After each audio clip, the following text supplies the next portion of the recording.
Hello दोस्तों, स्वागत है आपका अपनी एक और नई वीडियो में। दोस्तों इस वीडियो में बात करने वाले हैं समग्र पोर्टल के संबंध में। तो समग्र पोर्टल पर बहुत सारे ऑप्शन अपडेट हुए हैं। तो यहाँ पर जैसे समग्र पोर्टल हम खोलेंगे, यहाँ पर डालेंगे समग्र.gov.in।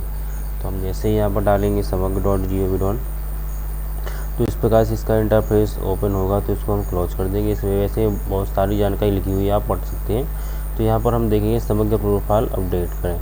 तो यहाँ पर हमको ऑप्शन सारे मिलेंगे, अभी नए आए हैं। वैवाहिक स्थिति सुधार करने हेतु अनुरोध दर्ज करें। जो पहले बाढ़ प्रभावी या सचिव के लॉगिन पर ऑप्शन रहता था वैवाहिक स्थिति में सुधार करना, मैरिज अनमैरिज या आप जो होता था, या और दूसरा ऑप्शन आ गया है मृत्यु डेटा में संशोधन करें। जैसे ही आपने समग्र पोर्टल पर किसी व्यक्ति की मृत्यु दर्ज कर दी है, वो भी उसमें संशोधन करना है तो यहाँ से आप कर सकते हैं।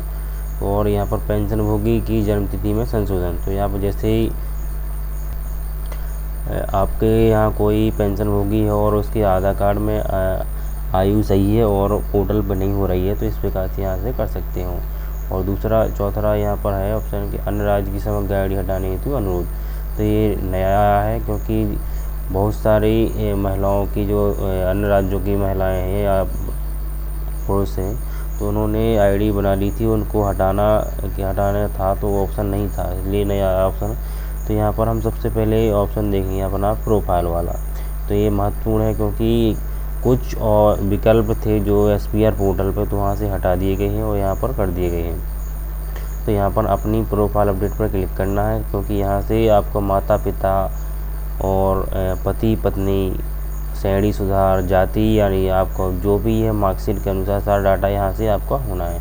तो यहाँ पर डालना है आपको समग्र आईडी, जो आपकी समग्र आईडी है वहाँ पर उसको डालना है। तो यहाँ पर समग्र आईडी डालेंगे हम, इसके बाद कैप्चा करेंगे, कैप्चा डाल के यहाँ से OTP डाल कर हम सबमिट करेंगे। तो यहाँ हम अपनी सारी जानकारी भर लेते हैं, इसके बाद आपको बताते हैं। तो दोस्तों मैंने इस प्रकार से अपना जो डाटा है ओपन कर लिया है। तो यहाँ पर मैं डाटा छुपाए हुए, तो यहाँ पर आपको ऑप्शन मिलेगा और आपको यहाँ पर देख सकते हैं आपके किस आपका योजनाओं का लाभ मिल रहा है। तो आयुष्मान का, जाति प्रमाण पत्र का, तो आप यहाँ से आपके सारे लिंक नहीं है इससे। तो यहाँ पर आप देख सकते हैं कि सहमति रिकॉर्ड, तो आप जिसकी भी आपके परिवार से कोई स्वीकृति लगती है तो आप स्वीकृति सहमति दे सकते हैं। तो आपको ये काम नहीं करना, आपको करना अनुरोध दर्ज पर क्लिक करना है। जैसे आप इस पर क्लिक करेंगे तो यहाँ पे आपको मिलेगा माता का नाम अद्यतन करें, पिता का नाम, पति पत्नी का विवरण दर्ज करें। तो यहाँ पर ये ऑप्शन है, तो ये महत्वपूर्ण है, क्योंकि SPR पोर्टल से हटा दिया गया है और यहाँ पर कर दिया गया है। तो इसका आप जैसे ही इस पर क्लिक करेंगे तो यहाँ पर और भी सारे ऑप्शन देंगे, तो आप इस प्रकार से आप कर सकते हैं। तो महत्वपूर्ण है पति पत्नी का, जो अभी नवविवाहित होकर आ रही या जो महिलाओं के नाम जुड़ रहे हैं तो उसमें पति पत्नी का नाम नहीं आ रहा है, तो इस पर यहाँ से आपको करना है। तो जैसे ही हमको यहाँ पर क्लिक करेंगे तो क्या आपके पास पति पत्नी की समग्र आईडी है? अगर आपके पास है तो हाँ पर हाँ क्लिक करें, नहीं तो नहीं पर क्लिक करें। तो जैसे ही मैंने नहीं पर क्लिक किया तो पत्नी का नाम दर्ज करें। तो मैनुअल जो आपका पत्नी या पति का नाम है तो दर्ज कर सकते हैं, विवाह की तिथि, और इसके बाद विवाह प्रमाण पत्र संलग्न करें, आधार कार्ड नंबर, पासपोर्ट संलग्न करें।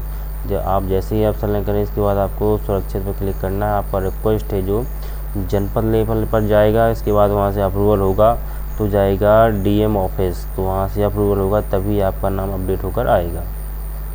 तो ये महत्वपूर्ण स्थित बात है, क्योंकि वो SPR पोर्टल से हटा दिया गया ऑप्शन, अब यहाँ पर कर दिया गया। तो और यहाँ पर देख सकते हैं श्रेणी अद्यतन करें, तो जो भी ऐसे आपका जो अभी नए बच्चे या जो भी जुड़ रहा है तो वो जनरल में जा रहा है स्पष्ट। तो अगर आपके पास जाति है तो यहाँ से आप कर सकते हैं। विवाह उपरांत श्रेणी अध्ययन, जैसे आपका किसी का विवाह होके आया है और OBC या SC जो भी है तो यहाँ पर आप कर सकते हैं। तो वीडियो अच्छा लगा है तो लाइक करें, चैनल को सब्सक्राइब करें, धन्यवाद। तो यहाँ पर और सारे भी ऑप्शन हैं, यहाँ से आप कर सकते हैं, महत्वपूर्ण है।